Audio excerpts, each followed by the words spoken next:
В Московском доме национальностей накануне открылся второй международный форум «Женщина третьего тысячелетия». Ключевые темы форума – укрепление женского движения в России и взаимодействие с зарубежными дружественными странами. В этом году на мероприятиях площадки участвуют женщины-лидеры из регионов России, стран СНГ, Ирана и африканских республик. Деловая программа включает пленарные заседания, стратегические и экспертные сессии, дискуссионные площадки, а также презентации регионов России на выставке «Руками женщины».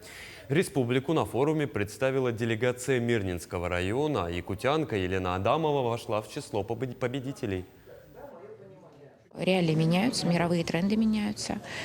И при этом мир как таковой, да, несмотря на то, что идут военные действия, да, конечно, мы поддерживаем наших ребят, но мы здесь и сейчас должны обеспечить крепкий тыл. И этот тыл не только в поддержке и в помощи.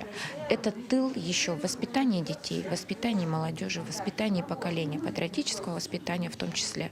Поэтому вот эти вопросы все здесь затронуты. Задача форума наша – это объединение женщин и обмен опытом, реализация своих внутренних проектов, какая-то коллаборация между женщинами как международными странами, так и на площадке Российской Федерации. А также мы отмечаем женщин креативных индустрий. Вы можете здесь наблюдать небольшую выставку фестиваля «Руками женщины». Мы очень любим мастеров из Якутии. Они периодически с нами сотрудничают, мы их приглашаем.